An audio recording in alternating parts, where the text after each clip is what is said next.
Welcome back to the Fully Funded Christian. We are on session 11. We are talking about how you must provide for other people's needs. In the last session, we talked about how you are a steward of other people's money. That's OPM. Now you are providing for other people's needs. That's OPN. So OPM, OPN. Two acronyms to remember, along with what? GAP, God always provides. So if God always provides for you, then you need to be providing for others as well. 1 Peter 4:10 says, each of you should use whatever gift you have received to serve others as faithful stewards of God's grace in its various forms. You are using what you have received. Whatever you have is God's. Remember that. Remember, it all belongs to Him.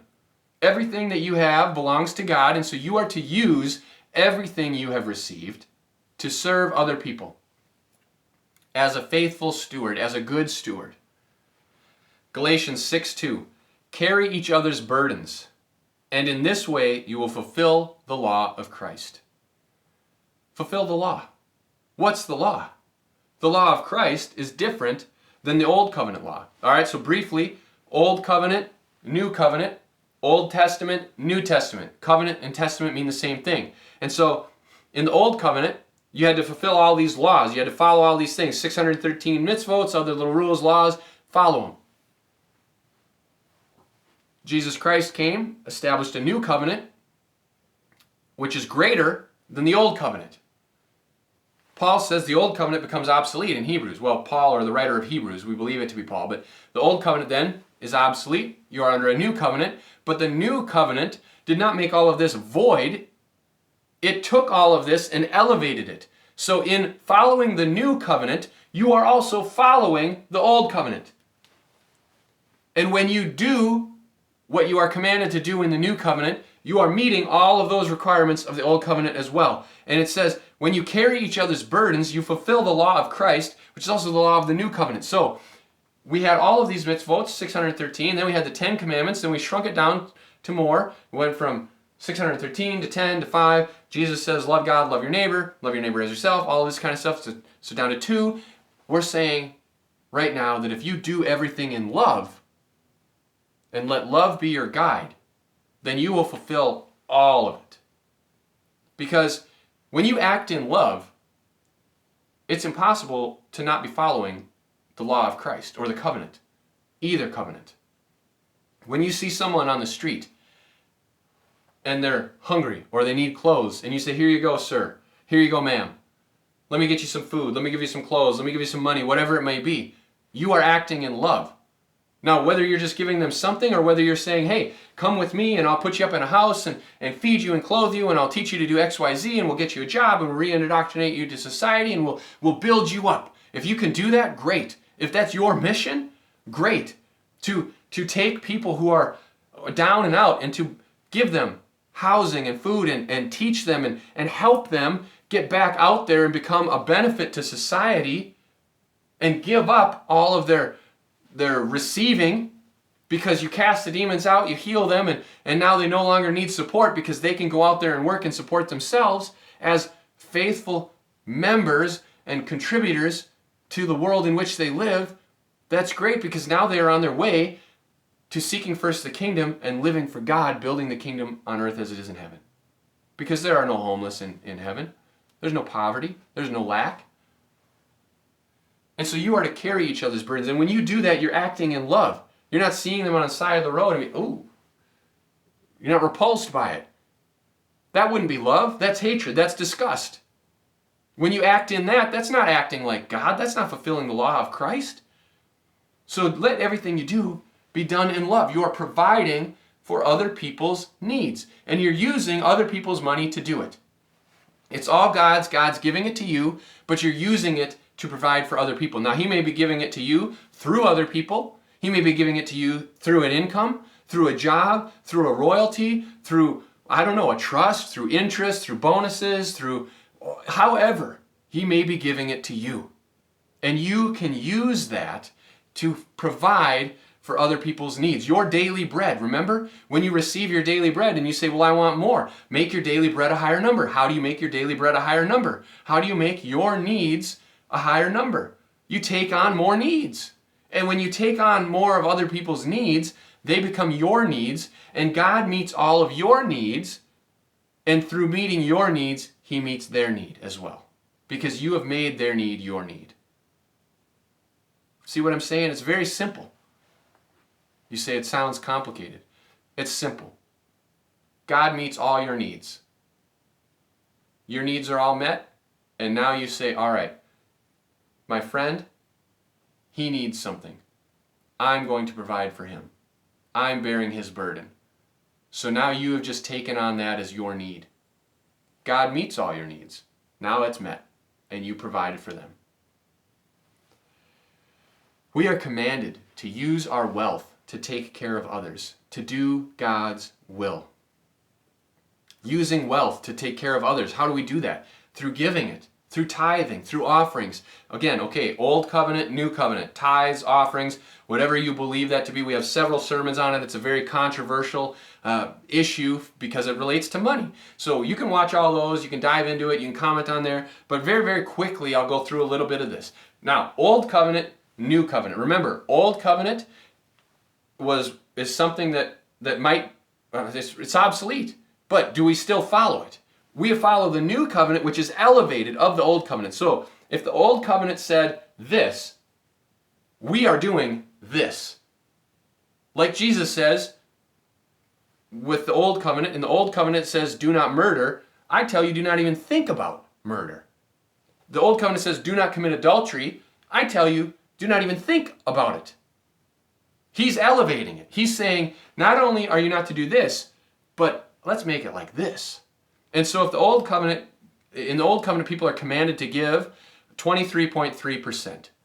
It is 10% to the Levite tithe, 10% to the festival tithes, those are annual, and then 10% to the poor tithe, that's every 3 years. So it totals up to 23.3%, which means if you followed the old covenant today and you make $100,000 a year, you would be giving $23,300 every single year.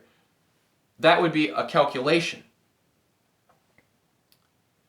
So if that's the old covenant and the new covenant is elevated, then in my mind, we'd be giving more than that. So we should be giving a lot more than 23.3% to build the kingdom on earth as it is in heaven. What the new covenant is the law of Christ. What are we to give then? You give as much as you are willing. 2 Corinthians 9:7. Each of you should give what you have decided in your heart to give, not reluctantly or under compulsion, for God loves a cheerful giver. So you need to decide in your heart, what are you willing to give? Not reluctantly. A lot of people today, they say tithe. Oh, tithe means tenth, so I'll just give 10%. So if you make $100,000 a year, you're going to give $10,000. You write it out a monthly, so whatever, it's like $800. And then, okay, that's my 10%. But that's under compulsion. Don't give under compulsion. Don't give reluctantly. Don't give a tithe because someone says we need to give a tenth. No. You decide in your heart what you give, and you give it cheerfully. So what I would propose is that whatever you make a year, it doesn't matter. You just start giving now, and you start giving what you decide in your heart, whenever, to whomever, to however. And yes, there are tithes that go to the church and the storehouse, and you can support other people, and you can do that, but that's between you and God. Remember, it's God that stirs the heart. And when he sees you're faithful with little, then he can make you faithful over much. And if you say, God, I want to be giving $10,000 a year, and you set your percent at a certain amount, well, then you need to make more to give more. That might be backwards. Maybe you just need to start giving more and let God do the increase, because he's providing for your needs. When you make those your needs, he'll fill it. The easiest way to continue to give is just on a percentage rather than an amount, because then no matter how much you have, you are giving a proportionate percent. Because if you say, I'll just give $10,000 a year, but then you're making $1 million a year, that's not really very much money. But if you make $20,000 a year and you're giving away $10,000 a year, that's a lot, even though the amount is still $10,000. See what I'm saying? So dedicate a percent. But I would also say don't go into this ahead of time fulfilling as an obligation of a percent. You need to provide for other people's needs, but let it be at the end of the year when you calculate all of this and you do your taxes and you really find out how much you've given. You say, okay, look at, based on all these tax receipts we have and based on what our income is, let it be the gross amount, not the figured out what you're paying on after all the deductions. No, gross amount, we made this, we gave this, what is it? Oh, it's only 10%. Oh, next, okay, 15. Let's get to 30. Let's try this much. Let's try 40. Let's try 50%. And let God continue to grow that. Not reluctantly or under compulsion, because God loves it to be cheerful and from your heart. Jesus even says you need to give more. You need to give more than you are willing, and then you need to be willing to give more. Matthew 5:40, if anyone wants to sue you and take your shirt, hand over your coat as well. So he says, be willing to give away this, but also give more than you are willing, and be willing to do that also. Luke 6:29, if someone slaps you on one cheek, turn to them the other also. If someone takes your coat, do not withhold your shirt from them. Be willing to give more. Give more than you are willing, and be willing to do so. It's kind of a circular thing, but you need to just be willing. Because you know what? It's not yours. It's pretty easy to spend other people's money. It's pretty easy to give away other people's things because you're not attached. Let it flow through you, not to you. How much does Jesus say to give? What percentage? Let's turn this into something we can all relate to, because not all of us are sued for our coats and shirts all the time. What can we relate this to? I would say it's 200%. You are to give 200%. So if you make $100,000 a year, you're to give away $200,000 a year. You say, that sounds like an impossibility. I'll go broke. I'll end up in the poorhouse. Not with God. Not with faith. If you let it flow through you, you can give above and beyond. So much more than you can ever ask for or imagine. When you make other people's needs your needs, you will be able to give and meet so much more than you can ever think of. How? Let's talk about this. Matthew 5:41. If anyone forces you to go 1 mile, go with them 2 miles. What's that? That's double. Someone's asking for 1 and you're giving 2. Someone's asking for 100,000, you're giving 200,000. You're only making 100, but you're giving 200. How? Because you're allowing God to flow through you. God is continuing to meet your needs, so your needs might be this, and other people's needs might be this, and God is meeting both yours and theirs, and when you take on all of theirs, now you're having so much more is flowing through you. Jesus gave everything.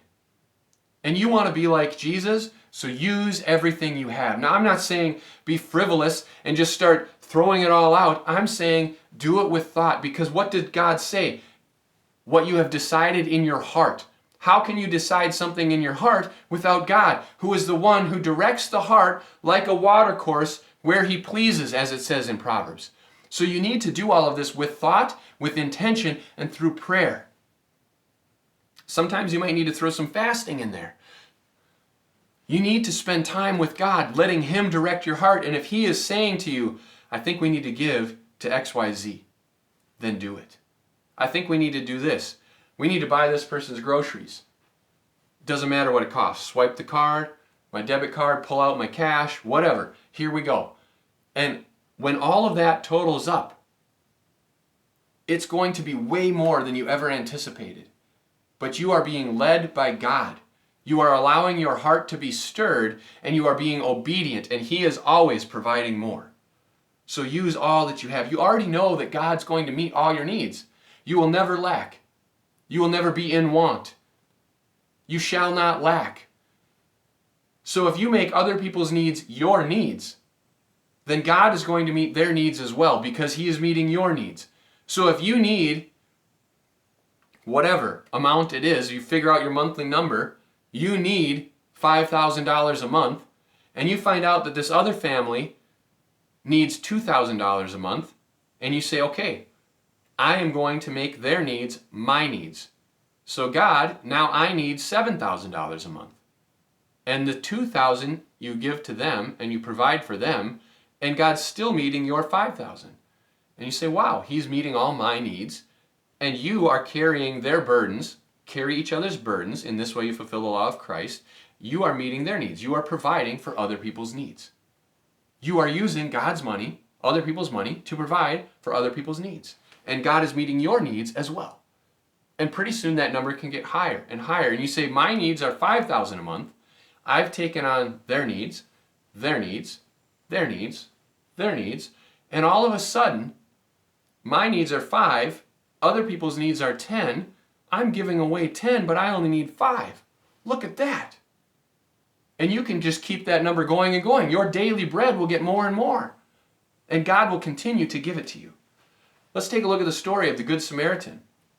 Luke 10:34 and 35.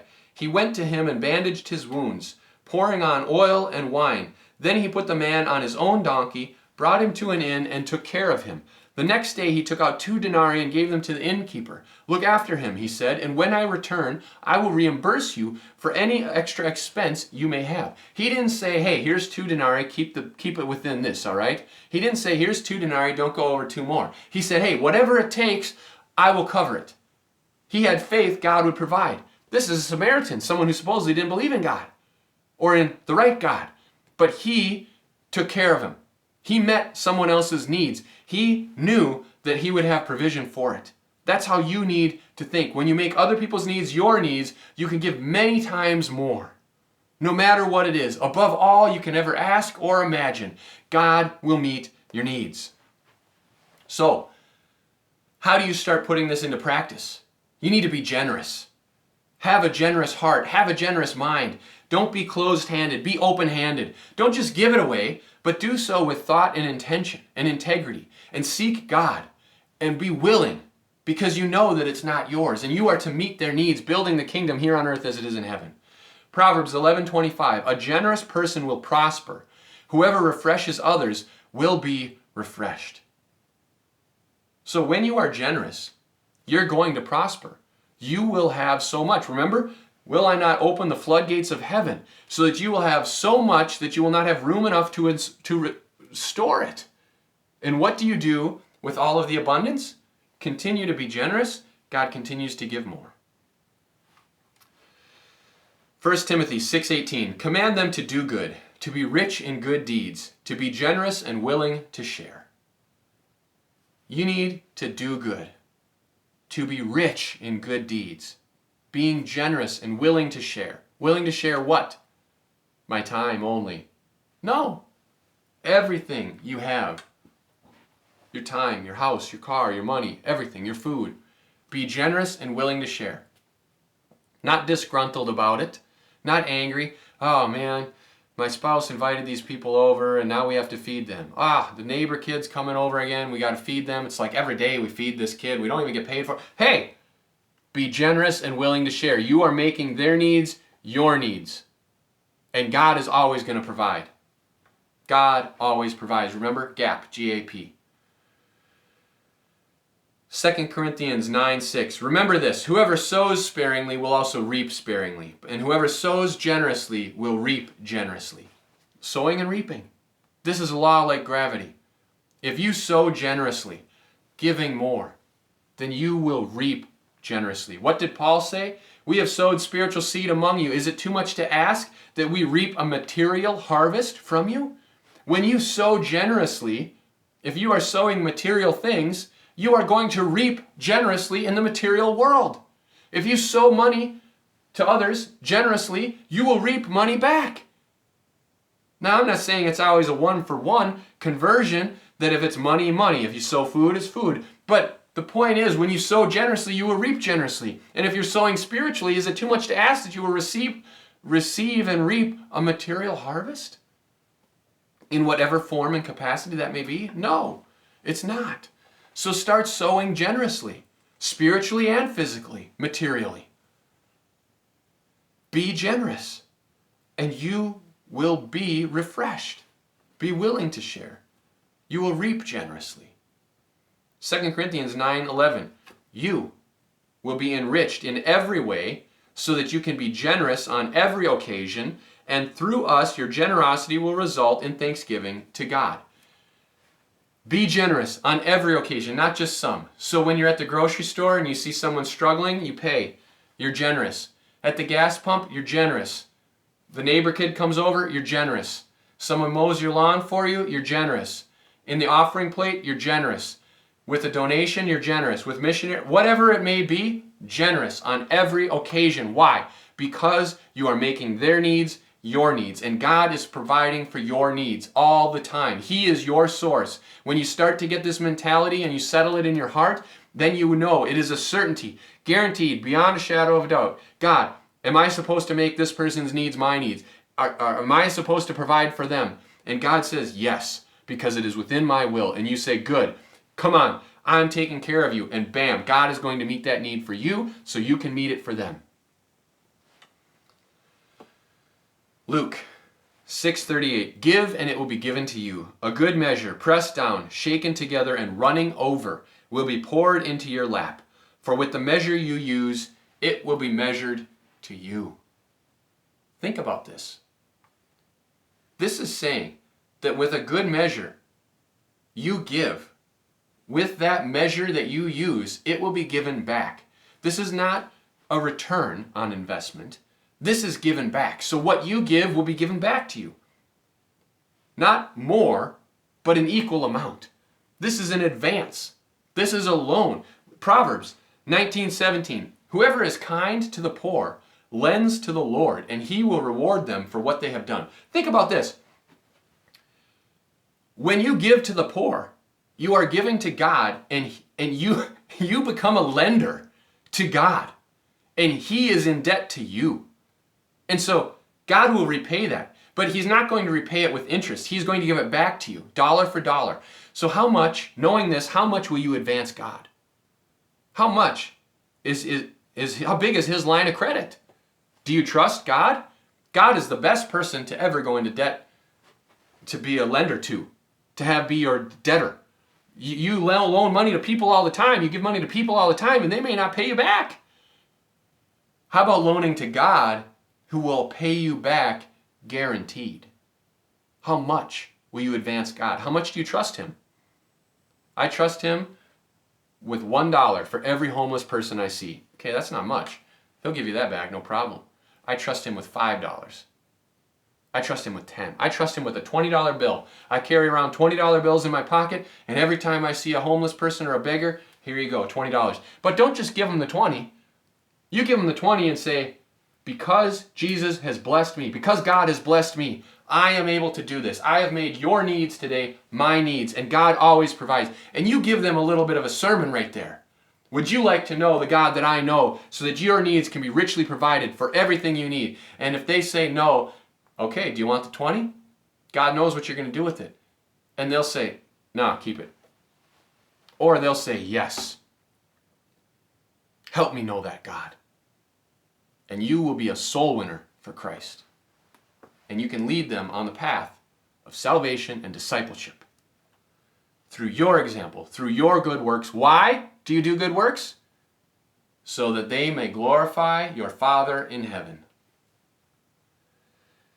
And of course, all that just comes back to you anyway. God is going to give it back. He's going to repay you.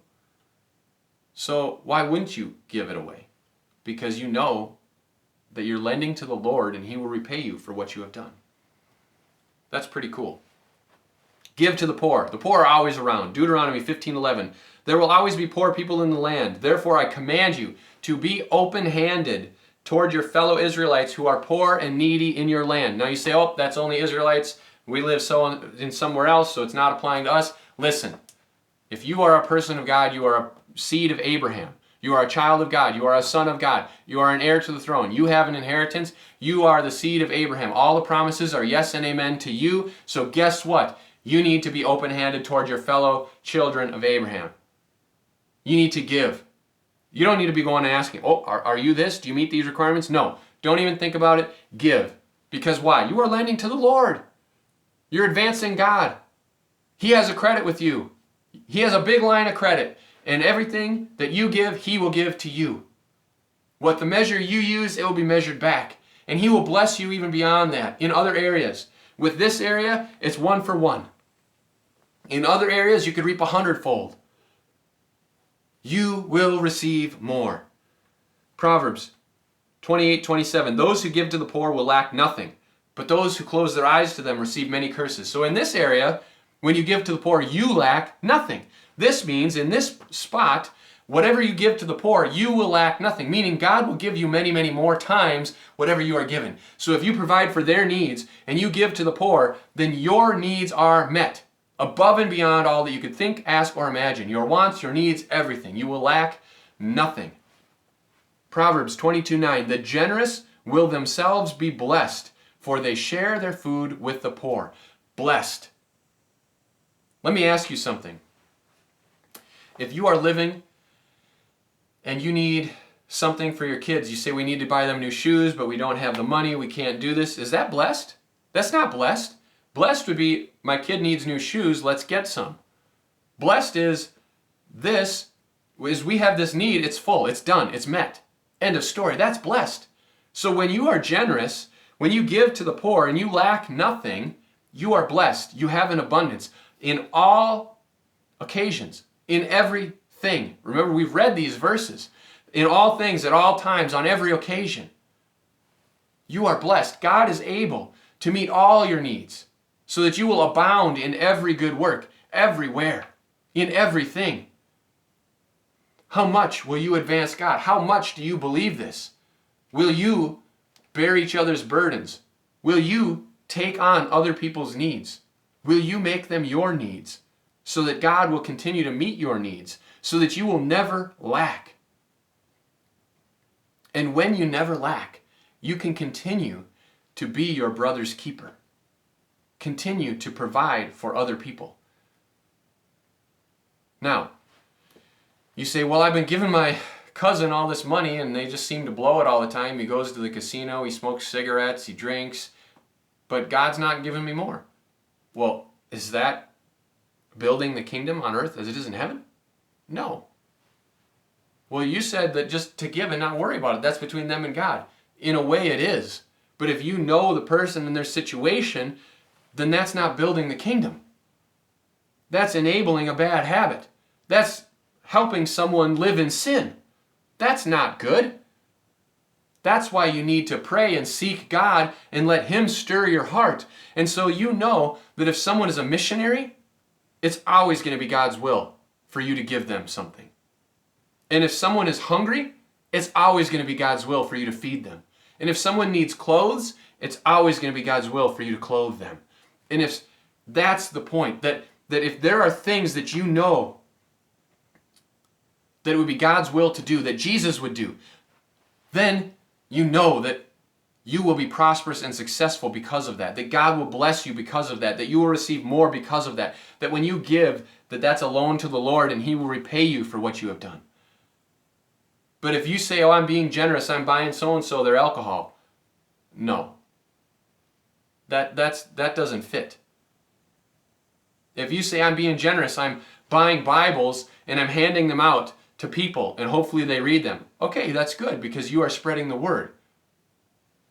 And then you just seek to do more. Okay, now I'm not only handing out Bibles, but I'm teaching them what to do with the Bible. I'm making sure they read it. I'm following up. You just increase and increase and increase, and you do more and more and more. But you need to do it with thought and intention, with the guidance and direction of God. In your heart, He will stir your heart, and you will learn to hear Him. Remember, like Abraham heard Him. Should I hide from Abraham what I'm about to do? God revealed other sides of Himself. God the provider. Let that be you and God. So provide for others. 1 Timothy 5:8. Anyone who does not provide for their relatives, especially for their own household, has denied the faith and is worse than an unbeliever. Who is your relative? Everyone. Anyone who is your brother or sister in Christ is your relative. Jesus Himself said, who are my brothers and who are my sisters? Anyone who does the will of my Father who is in heaven is my brother or sister. That means you need to be providing for everyone, not only your own household, but other people. And if you don't, you have denied the faith and you are worse than an unbeliever. So start providing for other people. Proverbs 13:22, a good man leaves an inheritance for his children's children, but a sinner's wealth is stored up for the righteous. Kind of like that Ecclesiastes verse. Sinner's wealth goes to the righteous, and the righteous will use it to leave inheritances, to provide for their family, to provide for their brothers and sisters in Christ, to make their needs other people's needs, opposite that, to make other people's needs their needs, and to provide for everyone they come into contact with. And God will richly provide for them as well. Do this. All right, it's time for us to take a break. We have 10 minutes, and then we'll come back for the final session. So, take 10 minutes, get refreshed, be back here. See you soon.